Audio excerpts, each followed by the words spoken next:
আমরা সেলিব্রেট করছি teachers day. হ্যাঁ, তোমরা ঠিকই শুনতে পেলে। তবে এত দেরি? আসলে পড়ার কোচিংয়ে টিচার্স ডেগুলো এরকমই হয়। আরে বাবা, আগে টাকা তোলা হবে, সব কিছু প্ল্যানিং হবে, তারপরে তো সব কিছু ঠিক হবে। আসলে হাতে টাকা না পেলে গিফটটা কিনবো কীভাবে?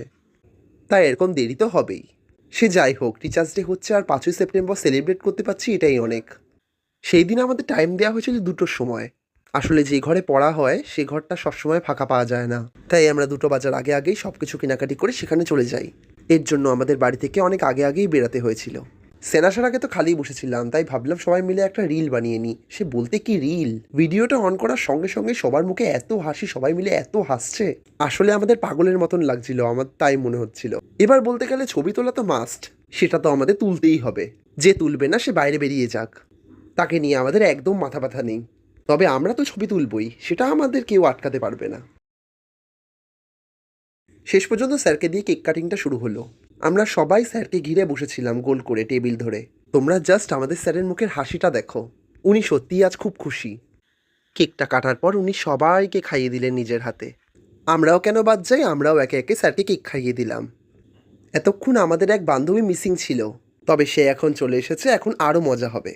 আসলে তার ট্রেন লেট করেছিল বলে তার এত দেরি হয়ে গেল। সে তো আমাদের এসে বলেই দিল যে তোরা আমাকে ছাড়া সব কিছু করে নিলি না তো। আমরাও তাকে বলি এখনও অনেক কিছু বাকি আছে। আসলে এই দিনটা স্যার আর আমাদের জন্য অনেকটাই স্পেশাল। স্যার আমাদের একদম বন্ধুর মতন। উনি আমাদের সত্যিই খুব ভালোবাসেন, আমরাও তাকে খুব ভালোবাসি। এর আগের ফেয়ারওয়েলেও আমরা খুব আনন্দ করেছিলাম সবার সাথে।